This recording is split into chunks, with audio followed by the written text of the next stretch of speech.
Mike McCool here in the Royal Examiner Studio, and with me today is Dr. Doug Ward. Doug is running for delegate in the 18th district. The 18th district. And as a Democrat, and so we invited those candidates to come and see us. And Warren County is part of the 18th district, a small part of it, but we want to welcome you and thank you very much. Kind of fill us in on what your candidacy is about and why should we vote for Dr. Doug? Okay. I'm running in the 18th, which is mostly Fauquier, all of Rappahannock, and little bits of Warren and Culpeper counties. Mm-hmm. I was convinced to run because I didn't like our representation in the House of Delegates. The Virginia legislature was controlled by the Republicans for decades. And in all honesty, they did nothing for all that time. One election 2 years ago, the Democratic Party took control of both the House of Delegates and the Senate, and in that short period has made tremendous progress, in many different areas. One that is very important to me as a physician, they passed Medicaid expansion. Mm-hmm. Medicaid expansion has provided access to medical care for 540,000 Virginians who did not have medical care before that, including more than 3,600 in Warren County. I'm a physician. I specialize in HIV/AIDS. I remember more than 10 years ago, HIV was a pre-existing condition. Mm-hmm. If you didn't have employer-sponsored medical insurance, you were out of luck. You could not. And, nowadays HIV is very treatable, but you can't treat it if you don't have insurance. Right. When Obamacare came through, all of a sudden, my patients who had no access to medical care could get medication, could get paid to come and see me. And for those patients, it was a dramatic change. Medicaid expansion is actually part of Obamacare. And all of a sudden, last year, that kicked in Virginia. So yes, people with medical problems, you can now go to the doctor. Importantly, though, it also provides preventative care. You can get a colonoscopy, a mammogram, and keep yourself healthy. Right. I tell you, that pre-existing condition clause has really affected a lot of people over the last many, many years. I think we get caught up into it. I can remember my brother was having some issues with alcohol, and they declined his rehab because, he took a drink at age 14, so that made him, they call it a pre-existing condition because he said he took a drink at age 14. I said, well, he's 28 now. I mean, yeah. So, and that's, yeah. And exactly, besides, as I say, taking your child to the doctor with a strep throat, treating your chronic conditions. With Medicaid expansion, they cover alcohol and drug rehab. Mm-hmm. And those are significant problems in rural Virginia that all of a sudden those citizens have access to care. So it sounds like if you're elected, you'll continue the Medicare expansion. Yeah. Right. Well, yeah, and you're in favor of it. Yes. I sort of joked that the Democratic majority in the legislature has taken away my agenda because they've already passed all the things I'm fervent about. But yes, besides just having the Medicaid expansion, we need to provide access to that care in rural areas. With Rappahannock County doesn't really have any medical facility. Right. We need to create rural clinics and programs like I was just talking about, drug and alcohol treatment centers that the rural population can take advantage of. Another hot topic for rural in communities is broadband. Right. And I know you're passionate about that as well. I am very passionate about that. Where I live in Rappahannock County, first of all, I don't have cell phone access. I don't know how How do you survive without cell phone? Right. Or how does a teenager survive without a cell phone? Yep. But even broadband, I am paying a fortune for satellite broadband, which has limited use. So at the end of every month, I get slowed down. Right. The last couple of days every month, I can't stream anything. Yes, we need broadband access to all that. That's critical for, for commerce, for education, Healthcare. Yeah, I do. Well, yes, I do virtual patient visits. At the very end of the month, I drive into Washington, D.C. to do my virtual patient visits because I can't trust my broadband. Right. My very first political event was a Zoom meeting with the Rappahannock County Democratic Committee that, as the chairman introduced me, a thunderstorm came through and I was cut off. Well, Yeah. But yes, and the American Rescue Plan budget that was just passed in the legislature provides substantial funding for broadband access, Right. Particularly important in the rural areas of Virginia. well, we are in a red territory, and one of the hot topics around here is, Second Amendment, and everybody says the Democrats are going to come and take your guns. Which I can, yes, and I have seen ads saying exactly that. I will point, I firmly believe in the right to own a gun and will admit that I am a former member of the NRA. When I was a teenager, every Monday night, my father would drive my brother and I down to the Glen Ridge Police Department, where they had a shooting range in the basement, and we would practice marksmanship and gun safety in programs sponsored by the NRA. And I think that is a legitimate reason to own a gun. Marksmanship is a skill, it's fun, it's an Olympic sport. Absolutely, that's appropriate.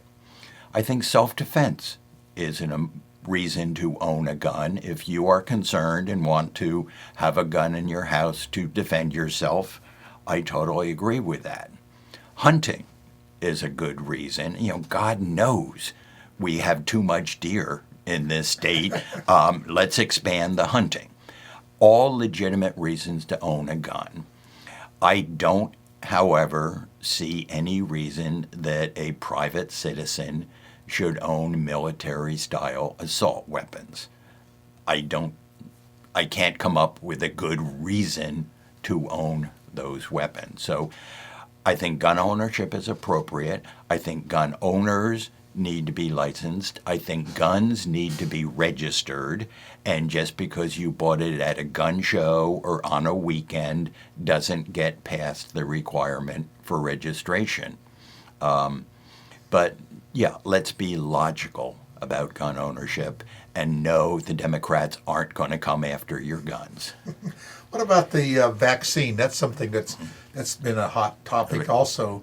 Mandating things, the government's going to come down, and of course they're blaming the Democrats for that. Right. And so I'm sure you have an opinion or a Yep. statement on that. And that one you can blame me. I'm a doctor. I firmly believe in vaccines, not just for COVID, but for all sorts of contagious diseases. We no longer see polio, smallpox, measles, German measles Because we have required vaccines for those diseases for years. So this is not something new. It's not, the Democrats coming in to force you to do things you don't want to do. We do require those vaccines to go to school. You can't work in a hospital if you have not been vaccinated for hepatitis B. Or even, my drug sales representatives who come to see me to push sales of their drugs have to show their employer they have a hepatitis B vaccine. The most effective thing we have seen to control COVID-19 is the vaccine. And you can look at areas who have high vaccine rates, they have lower incidence of new infections, or vice versa. Where are we seeing new infections? Where are we seeing deaths? It's in people who haven't been vaccinated. I think that is a legitimate mandate from the government to require vaccines. Right now it's only being done through employers, through schools and everything.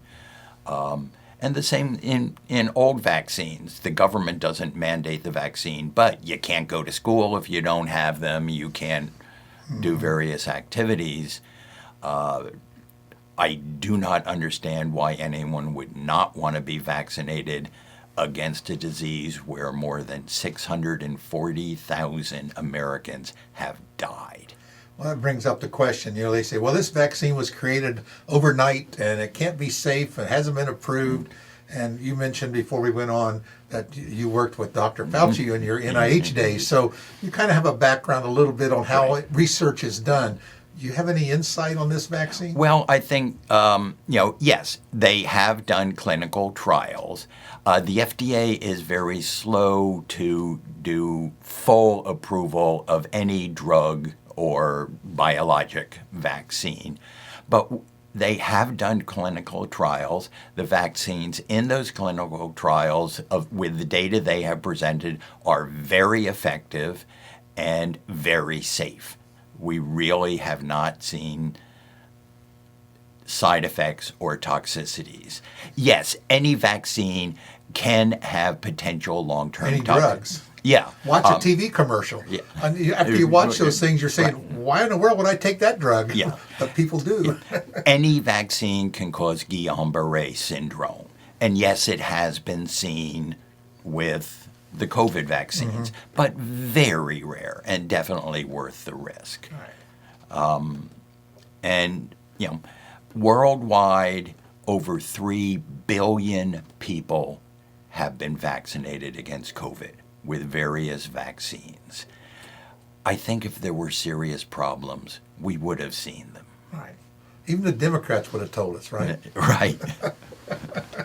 So what else do you want to talk about? I mean, why should people vote for Dr. Doug? Well, as I say, in decades of controlling the legislature, the Republicans, including my opponent, Michael Webert, have really done nothing.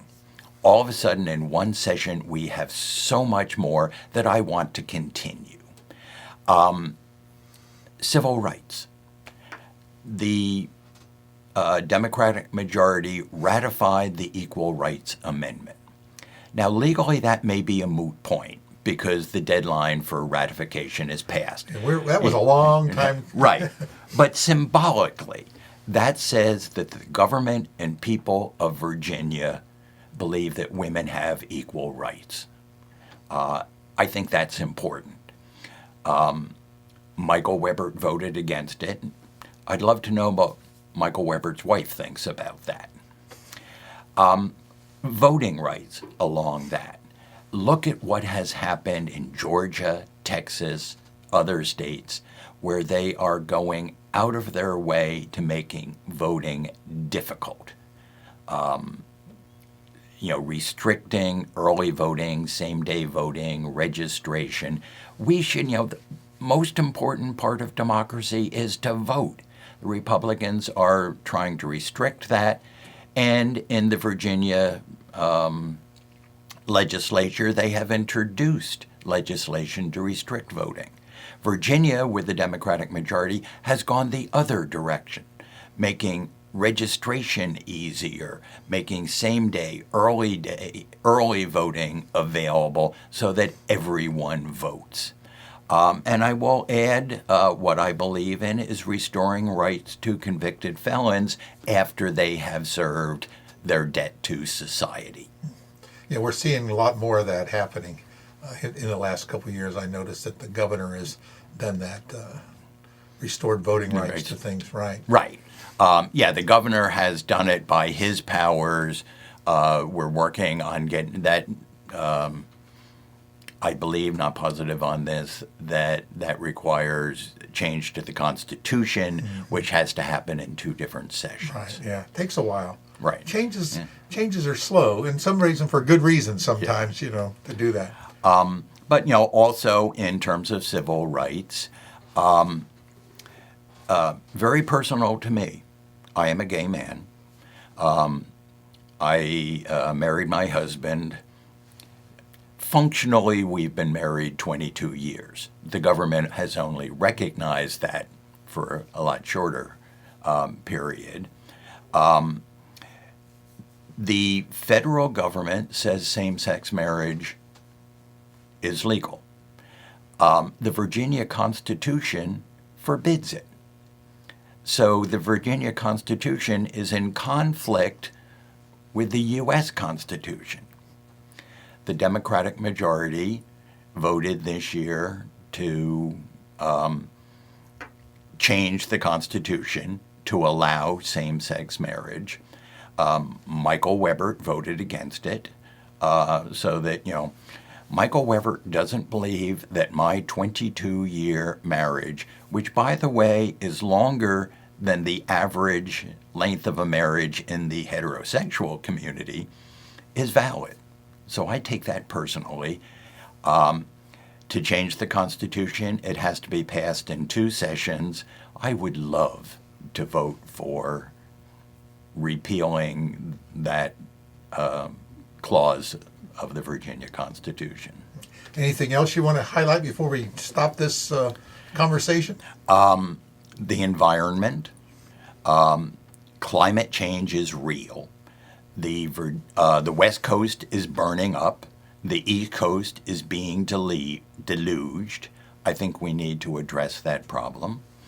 The Virginia Clean Air Act is addressing that, requiring that energy sources come from non-fossil sources by 2050. Again, Michael Webert voted against it. Well, there's a lot of things that the Democrats and the Republicans are at odds at. Right. And you can take any topic and find documentation to support probably both sides of it. So I think the voter just needs to do their own research and see what fits in with the candidate that fits in what they believe is the best for going forward, best for them, best for their community, and best for our country. So that's what the process is all about. And if they don't like what you're doing, they're going to get rid of you. So we'll see how that goes. Yep. Happens every 2 years for delegates. So exactly, it's just kind of like our. I think I am in agreement with what the Democratic majority in the House of Democrats has done this session. I want to continue that progress and expand it. All right. Well, Dr. Doug, I appreciate it. Everybody calls you Dr. Doug, so I get it. On the campaign, it really. We actually debated that at the beginning of the campaign. Should I do it as Doug for Delegate or Dr. Doug? And everyone said absolutely it's Dr. Doug. Much more memorable. Right. I guess that's a word, remember. Yes. Well, and it's got the alliteration. Again, Doug, I appreciate you coming in and talking to us. We'll stick your information, your website address, and everything in the story. And check out his website. You'll find out more about it. At least, if you're a Democrat, there you go. If you're not, find out more. At least learn about me. Learn about it so you can tell your friends not to vote for him or tell them to vote for him. So it goes either way. Yeah. Again, that's easy to remember, DrDougForDelegate.com. It is easy to remember. Doug, appreciate it. Thanks for coming in. Appreciate it. Thank you for having me.